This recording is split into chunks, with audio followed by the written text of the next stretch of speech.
The ship descended through the thick atmosphere of Stellaris, its hull creaking, as it fought against the gravitational pull of the unknown world below. Captain Emma Stark gripped the console with one hand, her other adjusting the control knobs. As the engines rumbled, the crew behind her fell silent, each person lost in their own thoughts. As the planet's surface came into view, jagged mountains stretched as far as the eye could see, covered in a blanket of violet mist. It was a place that seemed to resist human exploration, and yet here they were. They had been searching for habitable planets for years, drifting from one system to the next in a never-ending quest for resources, new allies, or any sign of intelligent life. When the coordinates had popped up on their scanner, the initial readings had been promising, but now as they touched down, uncertainty clawed at the pit of Emma's stomach. The landing gears hit the ground with a soft thud, the ship rocking slightly from the impact. Emma exhaled and stood up, signaling to the crew to disembark. She had trained for moments like this, but she never imagined it would feel like this. Something primal, something ancient, was waiting for them just outside the door of the ship. The air outside was thick with an unfamiliar scent, a mix of sweet and metallic. It clung to their skin as they ventured off the ramp into the alien landscape. The ground beneath them was soft, but firm, a strange dark soil that hummed with energy. Ahead, the massive outline of a structure loomed in the mist, its spires jagged like the teeth of some forgotten creature. But what struck them the most was the silence. There were no sounds of wildlife, no wind to carry the scent, only the eerie hum of energy in the air. Emma looked around her crew, 24 strong, all clad in exploration suits with helmets reflecting the pale light of the planet's twin suns. Their eyes were wide with the same mix of awe and apprehension that she felt. The moment stretched longer than it should have as they approached the structure. It wasn't like any human architecture, nothing they had ever seen before, not even close to the ancient ruins they'd studied back home. This was something alive, something that felt like it could reach out and touch you if you got too close. The doors of the structure opened without warning, a deep rumbling sound that seemed to come from the very bones of the planet. The crew froze as a figure emerged from the shadows, a presence that seemed to defy description. Towering and radiant, her form was like nothing human, yet somehow she exuded a sense of familiarity, as if she belonged to the very earth beneath their feet. She was humanoid, yet so much more. Her skin was translucent and glowed faintly like the surface of a pearl. Her hair appeared to flow with liquid light, and her eyes shone with an intensity that made Emma's heart skip a beat. The figure took a step forward, and then another. Her movements were graceful and fluid, her presence overwhelming. The crew instinctively took a step back, but Emma held her ground. The being stopped before them, her gaze shifting to each of the humans in turn until finally resting on Emma herself. She tilted her head, her voice breaking the silence like the sound of a bell, clear and resonant as it filled the space between them. "Could you love a being like me, human?" The question hung in the air, pregnant with meaning yet impossible to fully comprehend. Emma blinked once, then again, her mind racing to process what was happening, her mouth dry, her heart hammering in her chest. Emma's pulse quickened as the words echoed in her mind. The alien queen stood before her, eyes glowing with an intensity that seemed to pierce through her very soul. The crew shifted uncomfortably behind her, but Emma held herself still, her thoughts racing, her mind spinning, trying to process the question. Had she heard it right? Did this being really just ask if humans could love something like her? The silence between them stretched on the weight of the question, pressing down on her, as if the planet itself was holding its breath. The queen's presence was overwhelming, yet strangely calming. There was a rawness to her vulnerability. Despite the power she radiated, Emma could feel this strange mix of fear and curiosity emanating from her.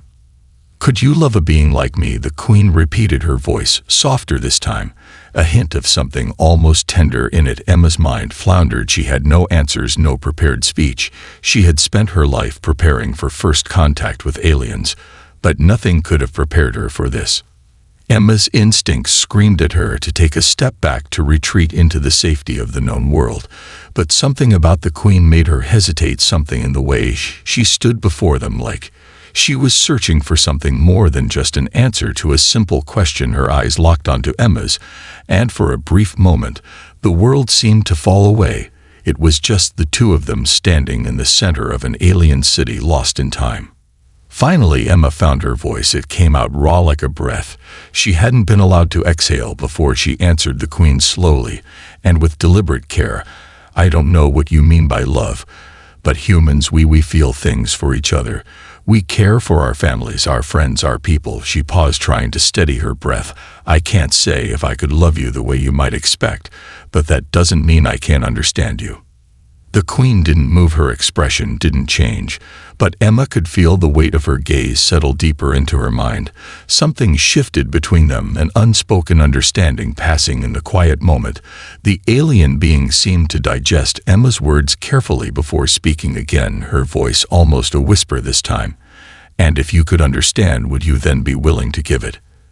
Emma's throat tightened. She wanted to say yes, to promise the Queen something, but she knew there was more at play here, more than just simple affection or compassion. The stakes were higher than any of them could have realized. The lives of her crew depended on this moment. They were strangers to this world, to this alien race, and Emma knew whatever answer she gave could set them on a path that none of them could turn back from. Behind her, one of the crew members whispered something about caution. Emma could feel their unease, but there was no turning back now, not with the Queen standing before them, offering a strange invitation to something deeper than any of them could fathom, a link between their hearts, their minds, their very beings. "I don't know what you want from us," Emma said at last, her voice steady, though she could feel the tension building inside her. "But we're here to help. We've come in peace." She felt the weight of her own words. They felt insufficient, they felt inadequate, but they were all she had to offer. The Queen's eyes softened, and in that fleeting moment, Emma saw something else beneath the regal power, a deep loneliness, a longing for connection that transcended the boundaries of their species, something that wasn't just alien but fundamentally human. The Queen took a step closer, her presence filling the space around them with an undeniable gravity. Emma could feel the weight of her gaze like a physical touch. It wasn't hostile, but it wasn't comforting either. It was the look of someone who had lived too long in isolation, someone who had seen entire worlds crumble, and yet still held on to a sliver of hope that something could be salvaged from the ruins. The Queen spoke again, her voice like the sound of distant thunder rolling across a vast emptiness. "My people once knew love as you know it," she said, her tone carrying a wistful sadness. "But we lost it long ago in our pursuit of unity. We abandoned the concept of the individual in favor of the collective. We merged our minds to become one, and in doing so we erased the need for emotions that could divide us." Emma felt a chill run down her spine as the Queen continued speaking. The crew was still behind her, silent, unsure of how to respond to such a confession. It was one thing to hear about a species that had transcended individuality, but hearing it from someone who had lived through it was another entirely. The Queen's words painted a picture of a civilization that had once thrived, now hollowed out by its own pursuit of perfection. "We thought it would make us stronger," the Queen continued, her voice now tinged with regret. "But we were wrong. Love was the glue that held us together. It was the spark that gave meaning to everything we did, and without it we became empty shadows of our former selves." She paused, her eyes drifting to the horizon, as if seeing something beyond the physical world. "Now I am the last one," she whispered, "the last to feel that emptiness." The air between them seemed to thicken as the Queen's words settled over Emma like a heavy fog. She felt an aching empathy for this being, this alien queen who had witnessed the fall of her people and was left to wander through the ruins of what once was. Emma didn't know how to respond to something so profound, so heartbreaking. She wanted to reach out to her, to offer comfort, but she didn't know how or if it was even possible. The Queen turned back to her eyes, searching Emma's face for something. "You humans," she said, her voice soft, but charged with emotion, "you still have love. You still know how to feel it, how to give it, how to hold on to it." She stepped even closer now, their faces only a few inches apart. "Could you teach me?" she asked, her voice trembling with the weight of her request. "Could you show me what it means to love again?" Emma's heart pounded in her chest. The Queen's words were not just a request, they were a plea. Emma could feel the intensity of her longing, the desperation hidden beneath her regal exterior. The Queen wasn't asking for protection or power. She was asking for something far more intimate, something far more dangerous. "I don't know how to teach you," Emma said, her voice barely above a whisper, "but I can try." For the first time since their meeting, the Queen's expression softened, her glowing eyes dimmed slightly as a wave of something akin to relief washed over her. "Thank you." She said the words, simple but heavy with meaning. "I will not forget this." Emma nodded, unable to find the words to say anything else. Her mind was reeling from the encounter. The implications of what had just transpired were enormous. They had come to this world seeking knowledge, hoping to make contact with an alien species. But they hadn't expected this. They hadn't expected to be faced with something so raw, so real. The Queen's request had turned everything upside down. And now Emma had no idea where it would lead, but one thing was certain: the stakes had just grown higher than she could have imagined. The days that followed were filled with uncertainty as the humans and the Queen's people tried to navigate the fragile balance between cooperation and mistrust. Emma found herself spending more time with the Queen than anyone else, and with every conversation, she felt the lines between them blur further as she learned more about this extraordinary being and her people. The Queen's name was Seraphis, and her memories of her race were a mixture of pride and sorrow. She spoke of a time when their civilization had soared through the stars, their minds linked together in perfect harmony, united as one in a collective consciousness that had once been a marvel of the universe, but now it felt like a tragic echo of what had been. Seraphis took Emma deeper into the heart of the alien city, each step revealing something more alien and beautiful. The architecture was unlike anything Emma had ever seen, towering spires of living stone that seemed to breathe and shift with the wind. The entire city was a delicate balance of organic and artificial elements intertwined in a way that suggested a civilization perfectly in tune with the environment. The air was thick with the hum of energy, like the planet itself was alive. It was a world designed to be in perfect balance, but that balance was starting to falter. As they walked through the central square, Emma marveled at the sheer scale of the place. Massive crystalline structures stretched up toward the sky, their surfaces glowing with a soft internal light. But as they ventured deeper into the heart of the city, Emma began to notice something unsettling. The streets were empty, no people moved in the shadows, no voices filled the air. The silence was unnerving, and for the first time Emma realized just how alone Seraphis truly was. The Queen's people had vanished long ago, leaving behind only ruins and memories. Seraphis seemed to sense Emma's unease. "It is the nature of our people to fade when the collective breaks," she said, her voice distant, as if the words were not entirely hers to speak. "When we lost the ability to feel individually, we lost the ability to live as we once did." She paused, looking up at the towering structures around them. "Now I am all that remains." Emma didn't know what to say to that. How could she offer comfort when she had no understanding of what Seraphis had endured, no way to comprehend the enormity of the Queen's loss? Her mind drifted back to the Queen's original question: could you love a being like me? Emma's mind was still struggling with the implications of that question, but now she understood something deeper. The Queen wasn't just asking about love in the human sense. She was asking for something more fundamental, something that transcended the boundaries of species and time. Seraphis led Emma to a quiet chamber at the center of the city, a place where the walls seemed to pulse with energy, and the air was thick with the sensation of ancient power. "This is where we once connected," Seraphis explained. "We shared our thoughts, our dreams, our fears. It was here that we became one, but now it is silent." The room was filled with strange symbols etched into the walls, symbols that seemed to shift and change the longer Emma stared at them. "This place is the heart of my people," Seraphis said softly, "and it is dying." Emma took a step closer, her mind racing with the knowledge that Seraphis' people had given up everything in search of unity, and in doing so they had lost something essential. They had lost the ability to love each other as individuals. They had erased the very thing that made them human, the very thing that made them real. "I can't fix what's been broken," Emma said quietly, but the words felt hollow as soon as they left her lips. Seraphis's gaze softened, and for the first time since their meeting, Emma saw a glimmer of something like hope in her eyes. "But perhaps you can teach me what it means to feel again," the Queen said softly, her voice full of a kind of longing Emma wasn't sure she could fulfill. But she also knew that she couldn't turn away from the Queen, not now, not when the stakes were so high, not when the need for connection was so urgent. And so Emma stayed, her resolve strengthening with every passing day, knowing that their journey was just beginning, and the path ahead would lead them into uncharted territory, both within the depths of space and within the hearts of those who dared to love across the stars. The days blurred into each other as Emma and Seraphis continued their delicate dance of learning and teaching, exploring the concept of love from every angle.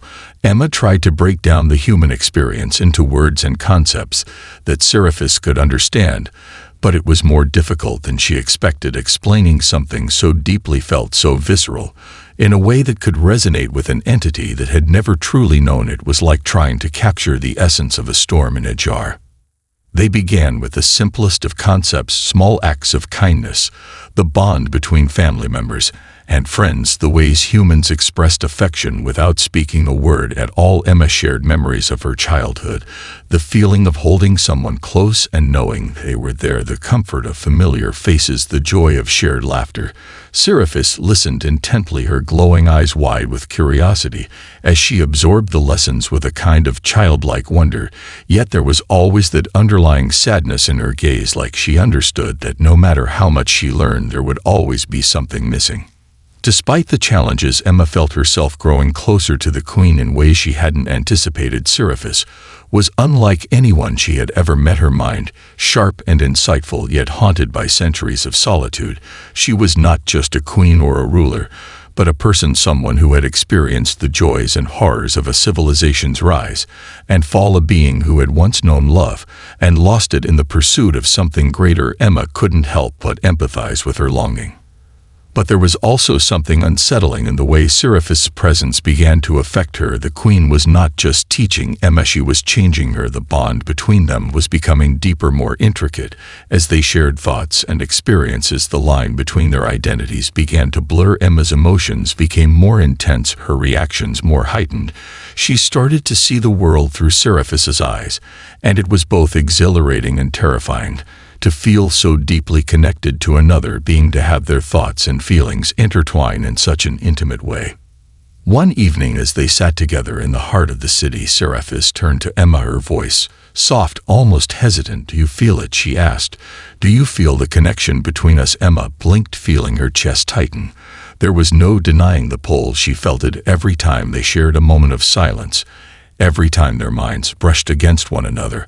"I do," Emma admitted, her voice barely above a whisper. "I feel it too." Seraphis nodded, her expression unreadable. "I have felt this way before," she said. "When I was young, when my people were whole, we connected in this way. But it was different then. We shared everything. We were everything together. But now I am alone.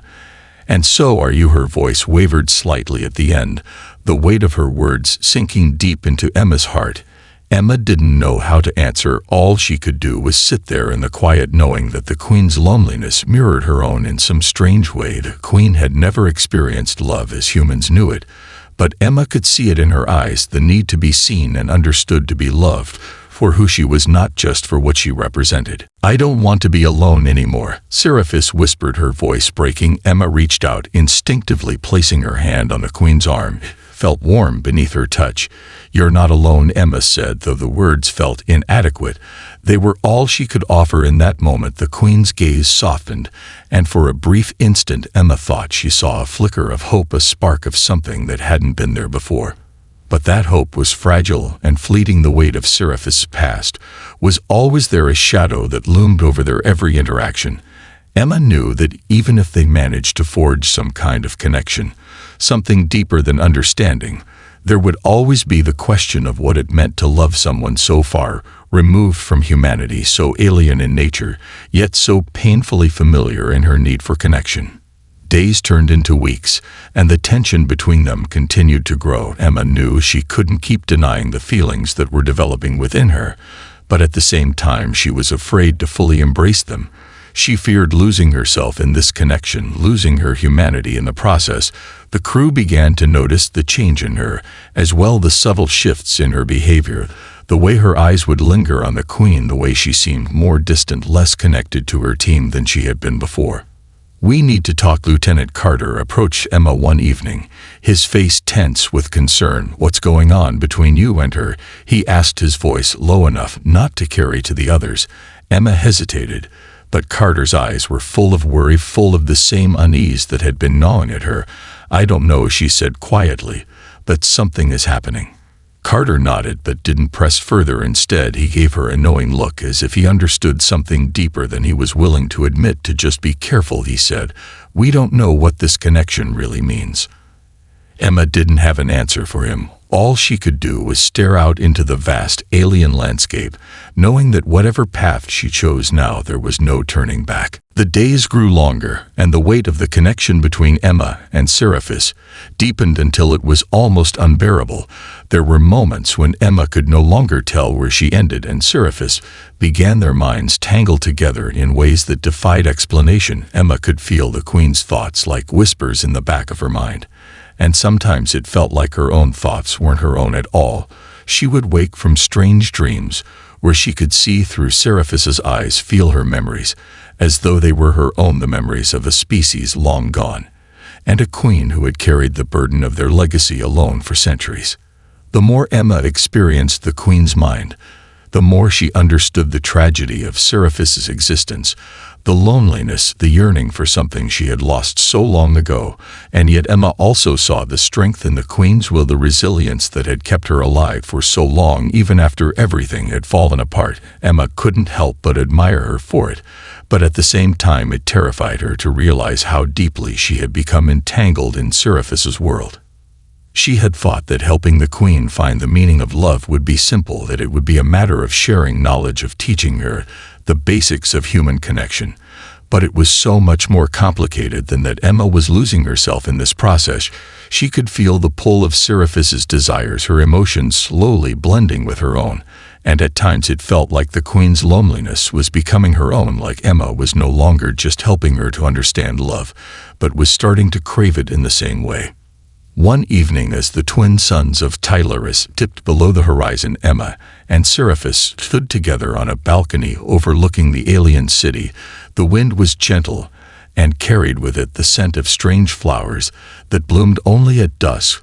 The world around them was silent save for the hum of energy that resonated through the air. Seraphis was standing close to Emma, her presence so overwhelming that it almost felt like Emma could hear her breathing, even though she knew it wasn't real. "Do you ever wonder if you're becoming like me?" Seraphis asked, her voice low and soft, almost hesitant. Emma's heart skipped a beat, and she turned to face the Queen. There was something in Seraphis's eyes that made Emma's breath catch. It wasn't just the usual sadness or longing, it was something darker, something that hinted at the Queen's own fear. "What do you mean?" Emma asked, her voice barely above a whisper. "I can feel it," Seraphis said, her voice trembling. "I can feel you becoming a part of me, just as I am becoming a part of you." She stepped closer until they were almost touching, their faces just inches apart. "We are no longer separate," she continued, "not in the way you once were, not in the way you are meant to be." Emma's heart pounded in her chest as the Queen's words sank in. The weight of the truth behind them was suffocating. She could feel it too, this deepening connection, this blurring of lines between them, and she wasn't sure how much longer she could hold on to herself.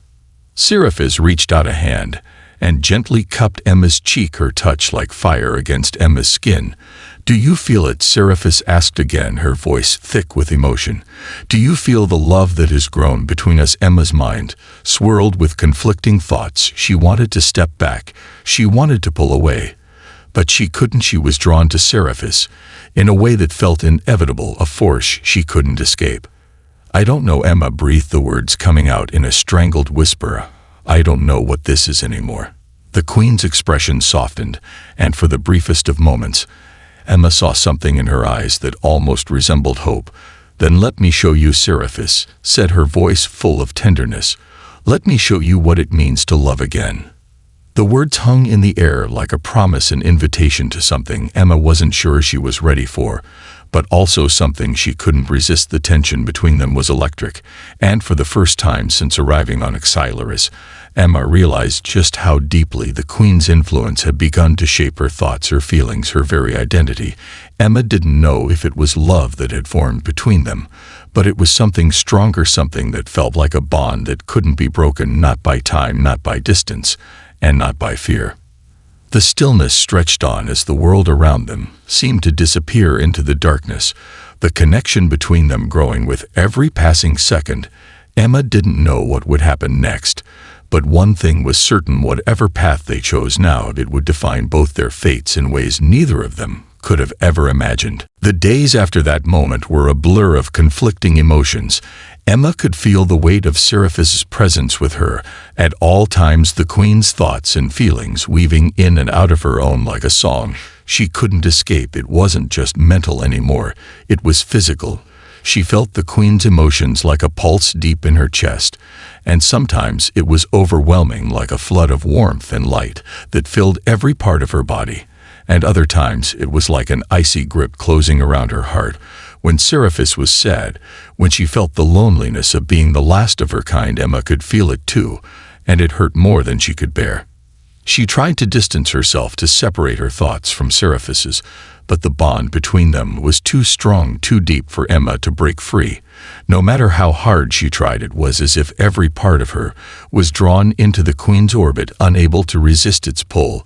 And sometimes Emma didn't want to resist, because in those moments when she let herself feel what Seraphis felt, she could almost understand the Queen's pain, the centuries of isolation, the yearning for connection that had never been truly fulfilled.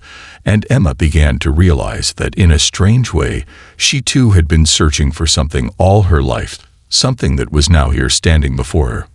One afternoon, as the sun dipped below the horizon, Emma and Seraphis stood together at the edge of the city's central plaza, the sky painted in hues of violet and orange. The silence was almost oppressive, but not in a bad way. It was the kind of silence that felt intimate, like the world was holding its breath, waiting for something to happen. Seraphis turned to her with a question in her eyes. "Are you afraid?" she asked, her voice soft, but filled with an intensity that made Emma's heart race. "Are you afraid of what this connection means?"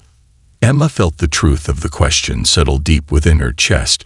She had been afraid since the moment she'd first met the Queen, afraid of the power Seraphis had over her mind and emotions, afraid of what the bond between them would mean for her sense of self, afraid of losing who she was, afraid of losing her humanity.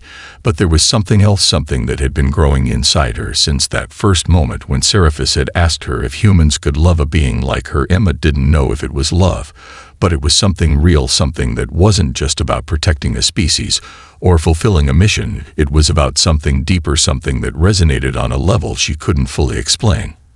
"I'm afraid," Emma whispered, her voice trembling with the weight of the confession. "But I also know I can't stop it." She turned to face the Queen, her heart pounding in her chest. "I can't walk away now," she continued, her eyes searching Seraphis's face for some sign of understanding. "Not when you need me." Seraphis' expression softened, and she reached out her hand to gently brush Emma's cheek, her touch tender and full of emotion. "You don't have to be afraid," she said, her voice barely above a whisper. "You're not alone." The words were simple, but they carried with them a weight that Emma could feel deep in her bones. It was a promise, it was a reassurance. But it was also a challenge, because Seraphis had never truly known what it meant to be loved. She had never felt the weight of someone else's affection, someone else's devotion, and Emma knew that teaching the Queen would be just as difficult as learning from her. The silence stretched between them, and Emma felt herself leaning into it almost instinctively, as though the space between them was no longer a barrier, but a bridge that connected their hearts, their minds, their very beings.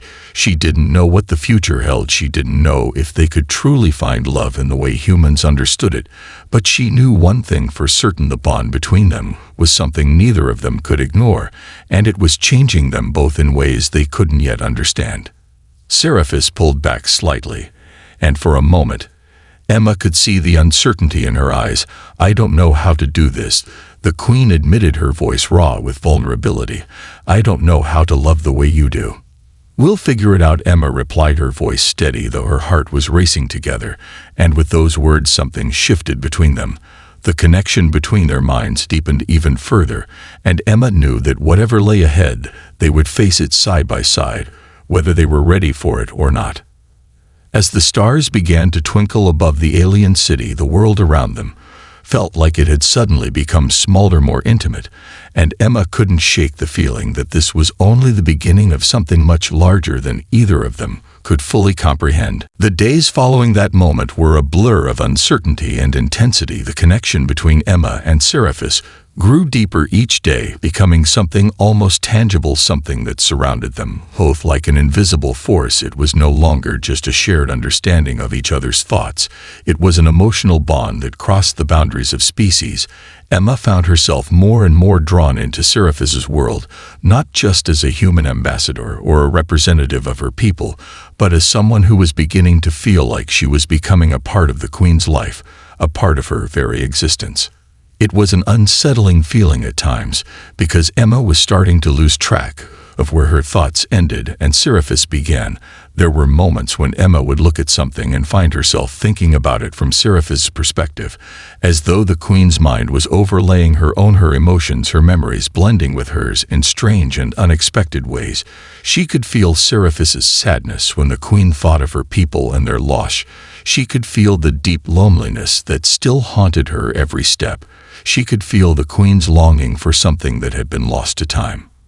But it wasn't all sadness. There were moments of joy, too, moments when the Queen would let down her guard and allow herself to feel something other than pain. Emma could feel those moments too, the small flashes of happiness that would spark within Seraphis, like a brief flicker of light in the darkness.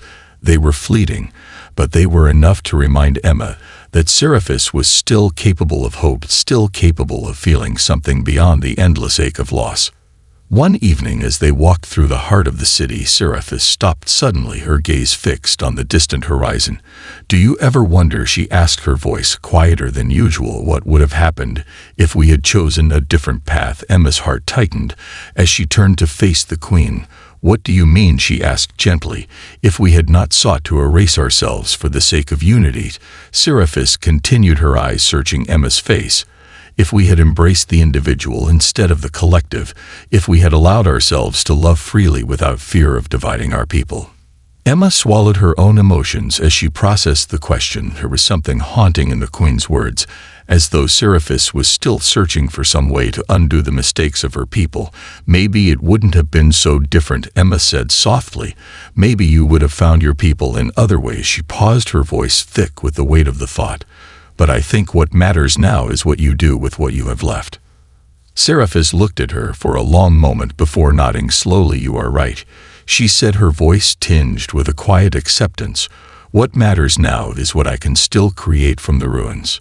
The air between them seemed to shift in that moment, as if something new had been born between them, a deeper understanding, a bond that had been forged not just through shared pain, but through the recognition that they both had something left to give, something to offer each other and to the universe at large.